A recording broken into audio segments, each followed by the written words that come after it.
नमस्कार, मैं हूं आपके साथ आशा सरमाल। आप देख रहे हैं रिपोर्टर। और रिपोर्टर में आज हम सबसे पहले बात करेंगे डॉक्टर फारूक अब्दुल्ला को लेकर, क्योंकि ईडी लगातार जांच कर रही थी, पूछताछ कर रही थी और काफी तरीके तक जांच जो है वो चली है, पूछताछ भी चली है, लेकिन अलग ही रुख जो है वो डॉक्टर फारूक अब्दुल्ला का देखने को मिला है। उन्होंने साफ तौर पर कह दिया है कि वो अपना काम कर रहे हैं और हम अपना काम कर रहे हैं, तो ज्यादातर सवाल नहीं पूछे जाने चाहिए, मुकम्मल समय पर सवाल पूछे जाने चाहिए और जो भी होगा वो सामने आ जाएगा। लेकिन यहां पर बड़ा सवाल यह है कि डॉक्टर फारूक अब्दुल्ला की तरफ से जब ईडी जांच से वो बाहर निकले हैं, दफ्तर से जब वो बाहर निकलते हैं, तो उसके बाद अगर इस तरह से बयानबाजी करते हैं तो जाहिर तौर पर इस पर सोच विचार करना बहुत जरूरी रहेगा कि आखिर क्या कुछ अंदर घटा है, क्या कुछ बातचीत हुई है। इस पर सोच विचार करना बहुत जरूरी है। चलिए सीधा रुख करेंगे कश्मीर का ही। कश्मीर से हमारे संवाददाता सनम एजाज हमारे साथ जुड़ चुके हैं और सनम एजाज क्या पूरी रिपोर्ट दे रहे हैं वो देख लीजिए।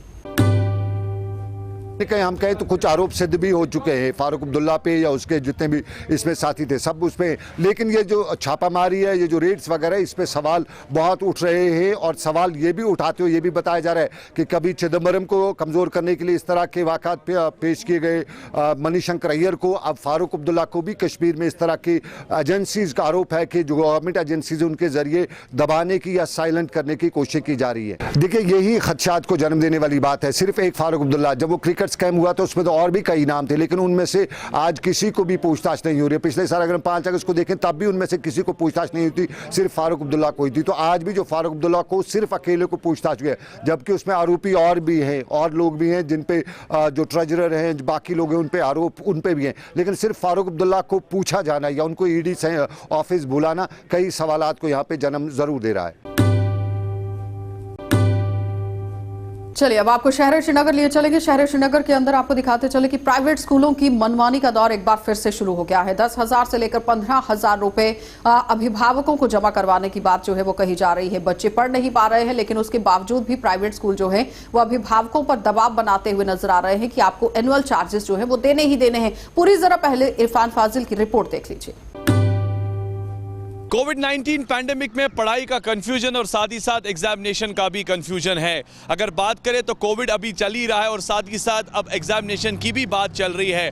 बात अगर हायर सेकेंडरी को लेकर करें तो 10वीं जमात, 11वीं जमात या 12वीं जमात के जिस तरीके से बात चल रही है खासतौर पर एग्जाम कंडक्ट करने की, उसमें कह सकते हैं कि एक बड़ा सा शोर दिखाई दे रहा है।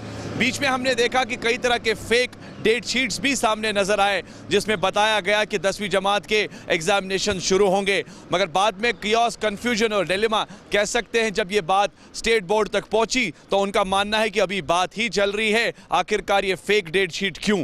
बच्चों में काफ़ी ज़्यादा खौफ है क्योंकि बच्चे डरे हुए हैं। बच्चों का मानना है कि अभी भी अगर देखा जाए तो कोविड के कहर के साथ साथ ऑनलाइन पढ़ाई हो नहीं पा रही है क्योंकि 2G ही चल रहा है। अब जब एग्जामिनेशन और करियर के हवाले से बात करें तो एक बहुत बड़ा फैसला है। और हमने जब ये बात जी हाँ स्टेट बोर्ड ऑफ स्कूल के अफसरान से भी पूछी तो उनका मानना है कि अभी बात चल ही रही है, क्योंकि लास्ट टाइम जिस तरीके से जो एक्स कमिश्नर थे या प्रिंसिपल सेक्रेटरी थे उनका मानना था कि जब डेट शीट एग्जामिनेशंस की बात चल रही थी तो उनका यह भी मानना था कि अभी पूरी तरह से डेट फिक्स नहीं किया गया है। मगर ये खबरें आखिर क्यों। फिलहाल अगर बात करें तो स्टेट बोर्ड स्कूल के जो चेयरमैन हैं वीना पंडिता जी, उनका भी मानना है कि बात अभी एडमिनिस्ट्रेशन तक चली रही है कि आखिरकार क्या एग्जामिनेशन और कब एग्जामिनेशंस होंगे कहना अभी मुश्किल है क्योंकि अभी बात पूरी तरह से मुकम्मल है नहीं। दूसरी जानिब अगर बात करें तो एग्जामिनेशन के साथ साथ बच्चों में काफ़ी ज़्यादा खौफ है क्योंकि बच्चे डरे हुए हैं, क्योंकि आए रोज़ बच्चों की प्रोटेस्ट भी दिखाई दे रहे हैं, सड़कों पर एहतजाज भी हो रहा है, डंडे के साथ साथ झंडे भी दिखाई दे रहे हैं। यानी कह सकते हैं कि कहीं ना कई मामला जो है मास प्रमोशन को लेकर भी चल रहा है।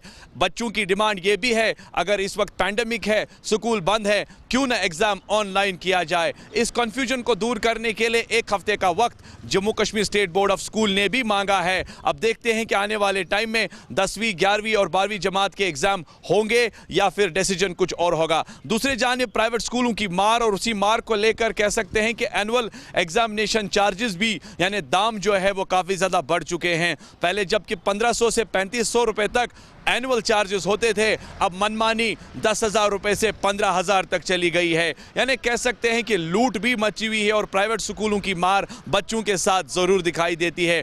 जब भी एग्ज़ाम होते हैं अगर नोटिस जारी करनी होती है या फिर कहीं ना कहीं एडमिट कार्ड या फिर रिपोर्ट कार्ड के मामला पहले पैसे का लेन देन होगा, उसके बाद बच्चों के साथ इंसाफ होगा। इस पर सरकार और खास तौर पर स्टेट बोर्ड ऑफ स्कूल किस तरीके से कार्रवाई कर रही है वो आप भी जानते और हम भी जानते हैं। काफी सारे पेरेंट्स की ये भी शिकायत है कि आखिरकार एनुअल चार्जेस 10,000 से 15,000 क्यों, जबकि अगर बात करें एडमिशन चार्जेस को लेकर भी बीच में कट ऑफ था, तो उस कट ऑफ सिचुएशन को लेकर इस वक्त वो कट ऑफ क्यों नहीं दिखाई दे रहा है। आखिरकार जबकि पूरी मार है, लॉकडाउन भी था, खर्चा बहुत ज्यादा और कह सकते हैं कमाई कम, तो आखिरकार ये बच्चा अगर एनुअल चार्जेस समेटने पे लगा तो कह सकते हैं कि एक साल के हवाले से फिक्सेशन 2 लाख रुपए तक भी पहुंच जाती है। तो कहीं ना कहीं प्राइवेट स्कूलों की मार गरीब इंसान के साथ जरूर दिखाई देती है, जिस पर हम कह सकते हैं कि लूट ही लूट है मगर कार्रवाई बहुत कम। With video journalist Abid Qadir के साथ सईद इरफान फाजिल, गुलिस्तान न्यूज, JK 24/7 कश्मीर। तो आपने देखा कि इरफान फाजिल का क्या कुछ कहना था कि बच्चों के एग्जाम्स होने हैं, आने वाले समय में भी एग्जाम जो है वो होने हैं, लेकिन ऑनलाइन क्लासेस बच्चों ने नहीं पढ़ी है। बहुत कम बच्चे हैं जिन्होंने ऑनलाइन क्लासेस पढ़ी हैं, लेकिन साफ तौर पर अब प्राइवेट स्कूल की मनमानी जो है वो देखी जा रही है। तो जाहिर तौर पर अब प्राइवेट स्कूल वालों की भी नकेले कसे जाना बहुत जरूरी है कि जो अभिभावक घर से बाहर ही नहीं निकल पा रहे हैं। कोरोना काल के दौरान पैसों को लेकर काफी ज्यादा परेशानियां लोगों को झेलनी भी पड़ी है, लेकिन प्राइवेट स्कूल के जो आला अधिकारी हैं, कर्मचारी हैं, वो बिल्कुल भी परेशानी को समझने का नाम नहीं ले रहे हैं। तो इस पर सरकार को भी और प्रशासन को भी गौर करने की जरूरत है कि प्राइवेट स्कूल के अंदर जो अभिभावक अपने बच्चों को पढ़ाते हैं, उनके लिए इस वक्त कितनी मुश्किल का जो दौर है, एक मुश्किल दौर से वो यहाँ से गुजर रहे हैं। तो उनकी मदद करना, उनके साथ बैठकर बातचीत करना बहुत जरूरी है कि आखिर किस तरह से आगे की पूरी कवायद जो है वो चलाई जानी चाहिए। चलिए अब आपको पटन लिए चलेंगे। राही निसार भी हमें रिपोर्ट दे रहे हैं क्योंकि बिजली की काफी ज्यादा परेशानी लोगों को यहां पर झेलनी पड़ रही है। रिसीविंग स्टेशन पिछले 50 सालों से यहां बनाया गया है, लेकिन एक बार भी इसे रिपेयर नहीं किया गया है। क्या पूरी जानकारी है वो देख लीजिए। पटन के रिसीविंग स्टेशन पे खड़ा है। पटन में इतनी प्रॉब्लम है लाइट की कि यहाँ पे रोज़मर्रा, अब सर्दियों का मौसम आने वाला है, लाइट चलती ही नहीं है। जब हम हुकाम से पूछते हैं क्या ये क्या बात है, तो वो यही कहते हैं कि हमारा रिसीविंग स्टेशन है ये कोई 50 साल पुराना है, तो इसमें रिप्लेसमेंट करनी होती है। रोज़ बरोज़ इसके पैनल ख़राब हो जाते हैं और हमें लाइट की बहुत प्रॉब्लम होती है। हमारी गुजारिश यही है LG से, ऑनरेबल NG से, कि वो हमारे इस रिसीविंग स्टेशन को रिनोवेट कराए और इसको ठीक कराए कि ताकि हमें जो पटन का ये टाउन है इसमें लाइट रहे। और हमारे यहाँ पर और एक चीज़ है कि हमें मीटर्ड, सारे जो घर है मीटर्ड है। सर्दियाँ तो अभी आई ही नहीं, तो यहाँ पे बिजली कटौती तो स्टार्ट हो गई है। हाँ बिल्कुल, अगर पटन की इस वक्त हम बात करें, हम पटन के रिसीविंग स्टेशन में इस वक्त मौजूद है। यहाँ रिसीविंग स्टेशन का हाल यही है कि ये 50 साल पुराना यहाँ पे रिसीविंग स्टेशन है और अभी तक की अगर बात करें इस पे जो भी पैनल्स है वो दिन ब दिन तो यहाँ पे खस्ता हो चुके हैं। जो ही यहाँ पे हमने कंसर्न ऑफिसर से पूछा तो उनका यही कहना है कि अगर ये यहाँ पैनल चेंज हो जाएंगे तो ये रिसीविंग स्टेशन अच्छा बन जाएगा। तो यहाँ पे महकमे को चाहिए कि इन पैनल्स को जल्द अज जल्द यहाँ पे चेंज करके, यानी कि जो रिसीविंग स्टेशन हमारा है इसको नए से यहाँ पे जो भी पैनल्स है वो लगाए, ताकि यहाँ पे लोग सफ़र ना करें, क्योंकि अब सर्दियों का मौसम तो आने वाला है। और अगर टाउन की बात करें तो टाउन में कल से यानी कि तकरीबन 10-12 घंटे से तो पावर बंद था। तो अभी यहाँ पे इसका यही कहना है कि पैनल्स यहाँ पे ख़राब है, अगर यहाँ पे पैनल चेंज हो जाएंगे तो यहाँ पे पावर चल सकता है। राही निसार, गुलिस्तान न्यूज़, पटन। तो आपने देखा कि राही का क्या कुछ कहना था, किस तरह से लोग जो है वो परेशानी के दौर से गुजर रहे हैं। लेकिन आपको ये बताते चले कि बार बार सरकार की तरफ से, प्रशासन की तरफ से दावे और वादे तो किए जाते हैं कि जो फाफलंग एरियाज है, दूर दराज के इलाके हैं, वहां पर हर सुविधा मुकम्मल तरीके से पहुंच रही है, लेकिन जमीनी हकीकत कुछ और ही है। आप देखिए कि पट्टन इलाके के अंदर आज भी रिसीविंग स्टेशन जो है वो बिल्कुल भी रिपेयर नहीं करवाया गया है। तो जाहिर तौर पर यहाँ बिजली विभाग को भी ध्यान देने की जरूरत है और सबसे पहले यहाँ प्रशासन को ध्यान देने की जरूरत है कि जो दूर दराज के इलाके हैं वहां पर किस तरह से काम किया जाना चाहिए, ये जरूर देखना है। चलिए अब आपको लिए चलेंगे बारामूला और बारामूला से भी दिखा देते हैं कि इरशाद भट्ट आज ग्राउंड जीरो पर पहुंचे हुए हैं। सिंहपुरा का इलाका है जहां पर रोड की खस्ता हालत को लेकर काफी ज्यादा परेशान यहां लोग दिख रहे हैं। रिपोर्ट देख लीजिए।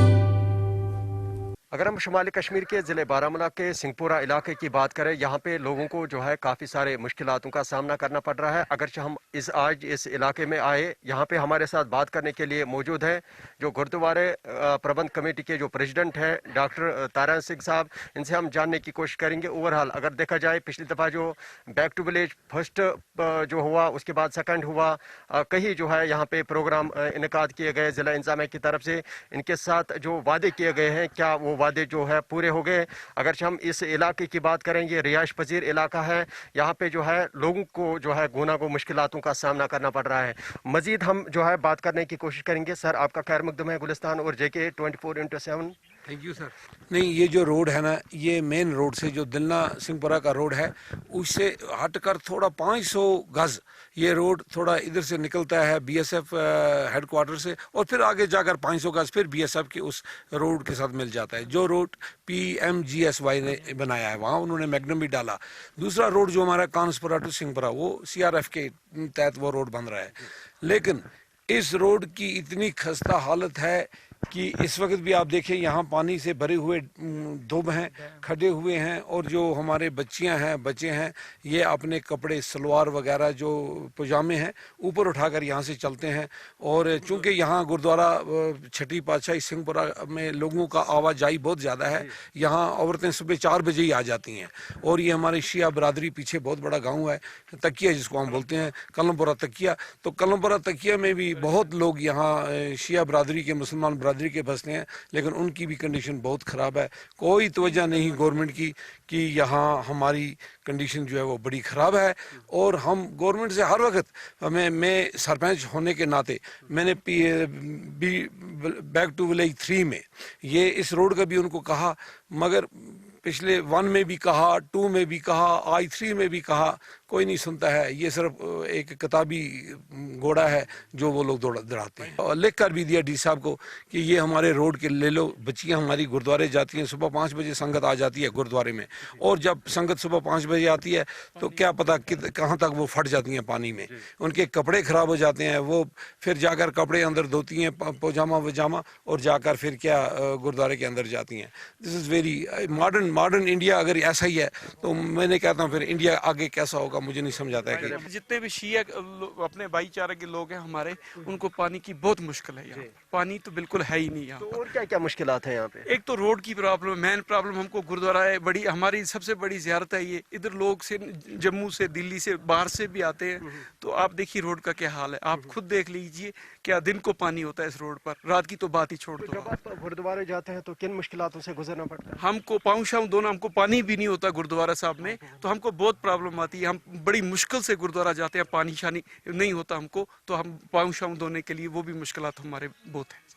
वारिया फिर कर इतला योर आय तो मगर कोर गोर करें ओके ओतर नियमों बिरला कर। चलिए बहुत बहुत शुक्रिया। ये थे तकिया कलमपुरा की बात हम कर रहे थे। इस वक्त आप देख सकते हैं मेरे पीछे ये जो गड्ढे हो गए यहाँ पे, हालांकि ज़िला इंतज़ामिया के साथ साथ जो मुतल का महकमा है वो इस पे जो है ध्यान नहीं दे रहा है।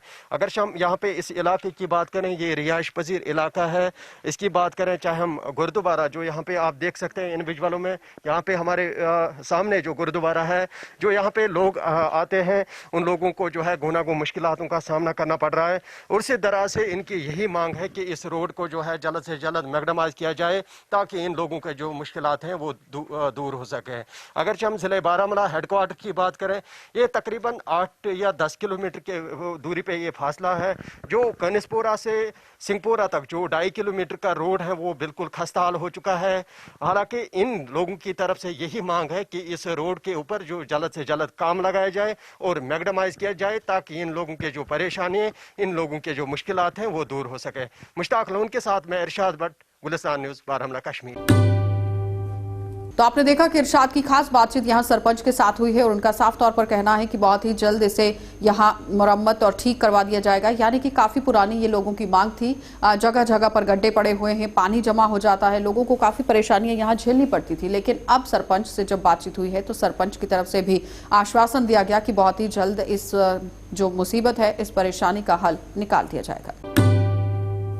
चलिए अब आपको लिए चलेंगे बांडीपुरा, और बांडीपुरा के अंदर 13 राष्ट्रीय राइफल्स की तरफ से भी अच्छा अभियान जो है वो चलाया गया है। कुछ बच्चे जो डिप्रेशन में चले गए थे लॉकडाउन के दौरान, क्योंकि घर से बाहर वो नहीं निकल पा रहे थे, उनके लिए उम्दा कदम जो है वो हमारी आर्मी ने, हमारी सेना के जवानों ने उठाया है। क्या कुछ पूरी जानकारी जहूर दे रहे हैं, देख लीजिए।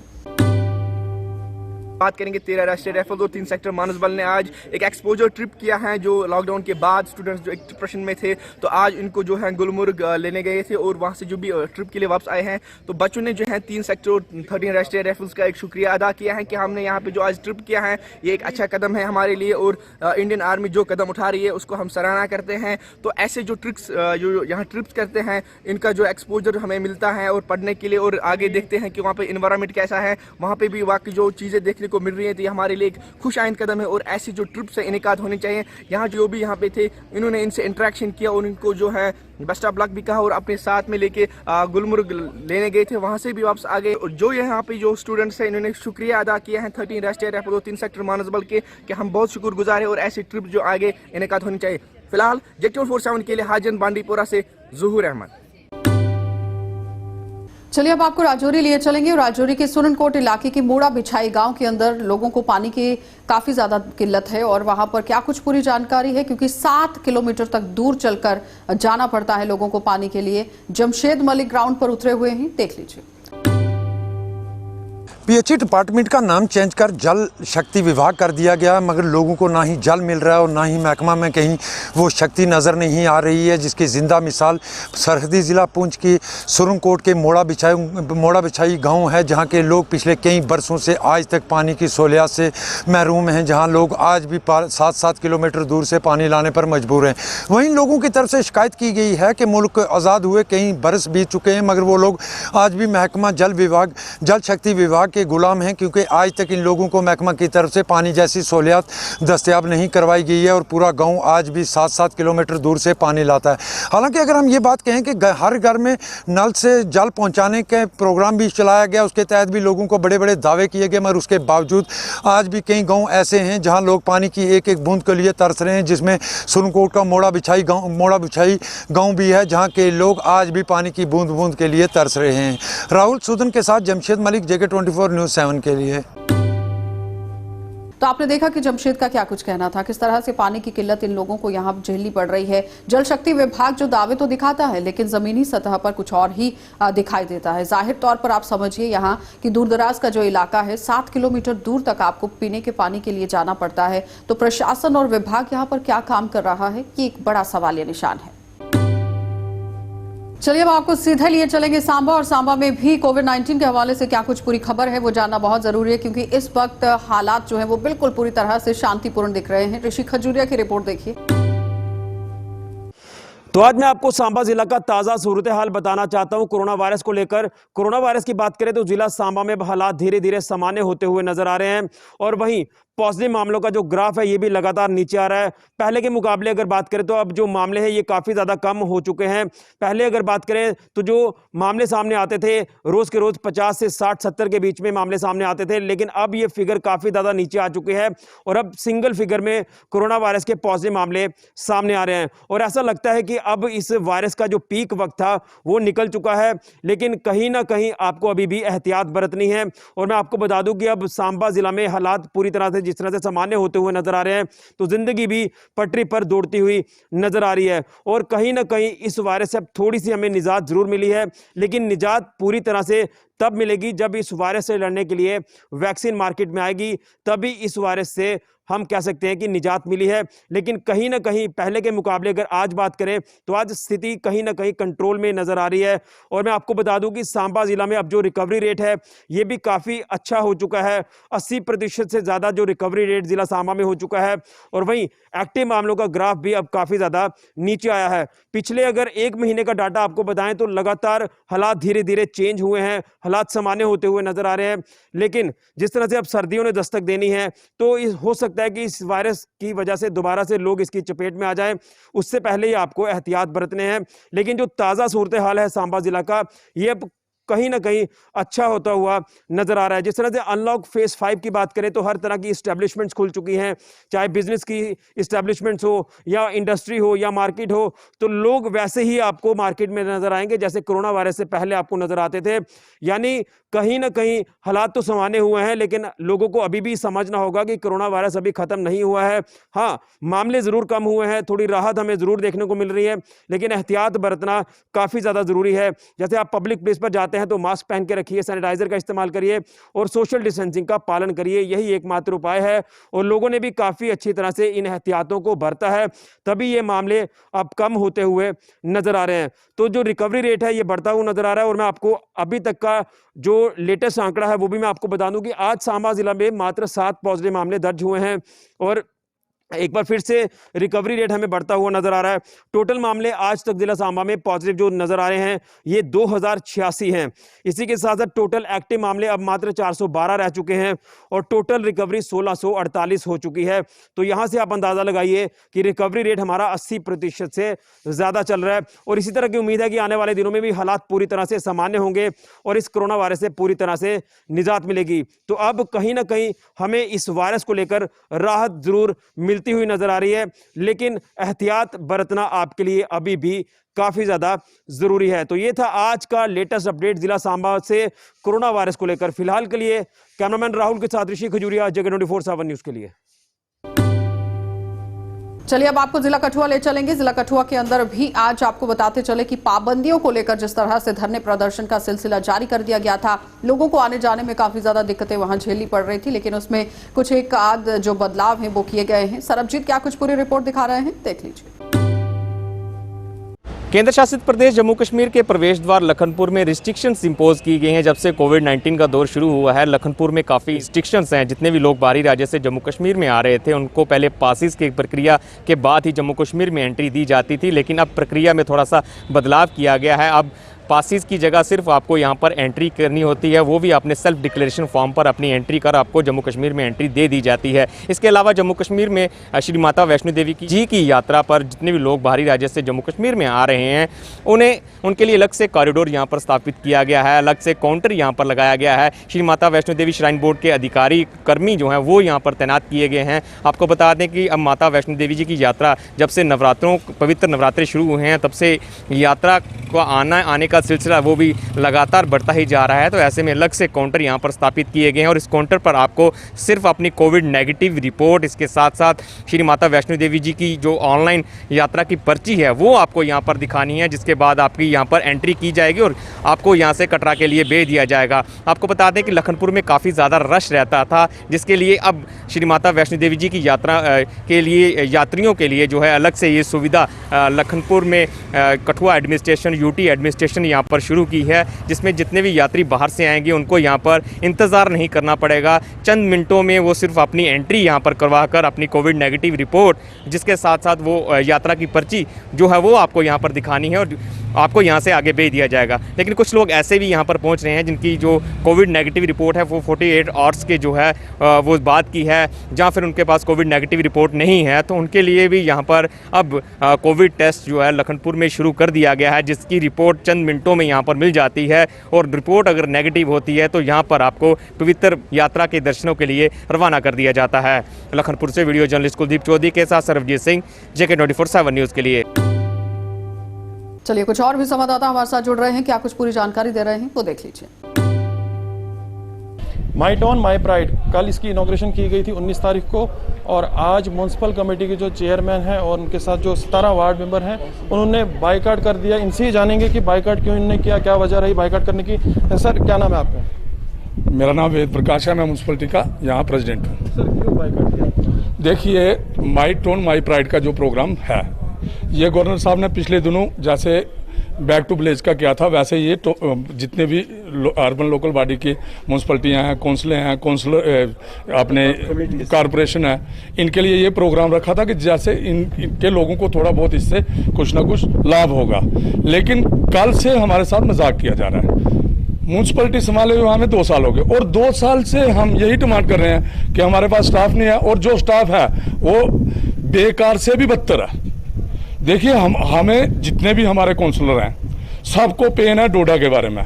सब चाहते हैं कि डोडा का कोई ना कोई काम हो और काम करना किसने है? काम करना है एडमिनिस्ट्रेशन। ट्रैफिक का देखिए आज निज़ाम, 10 बार मैंने यहाँ म्यूनसिपलिटी से लेटर लिखे होंगे, ट्रैफिक वालों को बोला, पुलिस को बोला, DC को 10 बार बोला, पूरे बाजार में जानवरों से भरा हुआ है, हर गली कूचा गोबर से भरा हुआ है। 10 बार हमने डीसी साहब को बोला कि खुदा के लिए, परमात्मा के लिए हम लोगों पे तरस खाओ, इसका कोई ना कोई हल निकालो, लेकिन टस से मस नहीं कोई होता है। अपनी अपनी कुर्सियों पे बैठे, हमको इनके जार खरीदे गुलाम तो है नहीं, हमें लोगों ने चुना है और लोगों की उम्मीदें हमसे हैं, इसलिए हम माफ करना, इसलिए हम यहाँ काउंसिल में बैठे, म्यूनसिपलिटी में बैठे हैं, लेकिन यहाँ हमारी सुनवाई नहीं है। और ये जो ड्रामा, आज सुबह कितने बजे आप वहाँ पे? देखिए ये आज की बात नहीं है, कल से हम वहाँ हैं और कल से हमारे स्वीपर हजरात जो कि बेचारे 225 रुपए लेते हैं, कब से हम भी किराए कर रहे हैं, ये भी किराए कर रहे हैं, कि इनका खुदा के लिए ऊपर वाले पे थोड़ा बहुत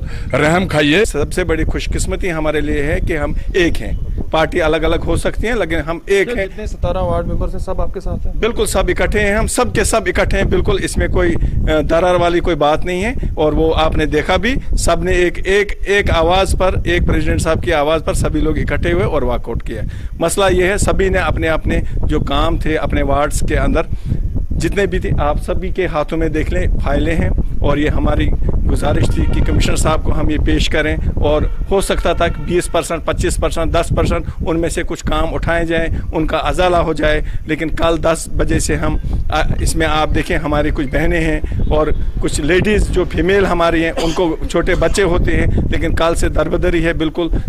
कल सुबह 10 बजे ये हाजिर हुए हैं और शाम को वापस निकले, आज फिर 10 बजे हाजिर हुए। इधर बहुत सारे फंक्शन हैं, प्रोग्राम्स हैं, शादियां हैं, वो सारी हमने छोड़ दी और इस प्रोग्राम में आए, और हमने ये देखा कि वहाँ सिर्फ गाना बजाना लगा था और कुछ ने हमारे लोग दरबदर हुए। उम्मीद सी जगी थी कि हम एटलीस्ट किसी के सामने अपनी जो ये डिमांड्स हैं, जो ये प्रॉब्लम्स हैं, उनको बताएंगे और वो एड्रेस होंगी। लेकिन आपने देखा कि कल सुबह से सभी लोग वहाँ पे इस प्रोग्राम का, वो अपने VIPs का, एडमिनिस्ट्रेशन का वेट करते रह गए, लेकिन वहाँ पे कोई नहीं आया। लिहाजा इस समय हमें लगा कि अब अभी के बाद तो कोई नहीं आना है, ना किसी ने हमारी एड्रेस करनी है प्रॉब्लम। तो देखा आपने कि किस तरह से हमारे साथ बात कर रहे थे अभी म्यूनसिपल कमेटी के जो चेयरमैन है वेद प्रकाश गुप्ता जी, और 17 वार्ड मेंबर जो माई टाउन माई प्राइड का इंतजार कल से कर रहे थे, जिसकी इनॉग्रेशन हुई थी बॉयज़ सेकेंडरी स्कूल डोडा में, और कल से कमिश्नर सेक्रेटरी साहब का इंतजार वो कर रहे थे, मगर कल से इनको बताया जा रहा है कि शाम तक आएंगे, मगर शाम को भी नहीं आए। चलिए अब आपको लिए चलेंगे जम्मू, और जम्मू के अंदर भी आज फिर से डेली वेजर्स का धरना प्रदर्शन देखा गया है, क्योंकि उपराज्यपाल से बार बार मांग तो की जा रही है, लेकिन उपराज्यपाल की तरफ से कोई भी संजीदगी नहीं दिखाई जा रही है, और काफी ज्यादा रोष इन लोगों में देखा गया है। क्या कुछ इनका कहना है, देख लीजिए। Regulation policy, minimum wages act और पेंडिंग वेजेस, जो साल की हमारी तनख्वाह पेंडिंग है, वो भी रिलीज़ नहीं की गई। आपके माध्यम से हम गवर्नमेंट से अपील करना चाहते हैं, और जैसे कि गवर्नमेंट को कहीं भी टस की मस नहीं है, तो उसको मद्देनज़र रखते हुए हम भी टस के मस नहीं हैं, हम भी लगातार बने रहेंगे, और तब तक बने रहेंगे जब तक हमारी जो मांगें पूरी नहीं होती, और हम लगातार सड़कों पे और प्रदर्शन लगातार करते रहेंगे। तो हमें लगता है कि जो गवर्नमेंट है, ये गरीबों की गवर्नमेंट नहीं है, इसको मनाने में थोड़ा और वक्त लगेगा, उसके लिए हम तैयार हैं।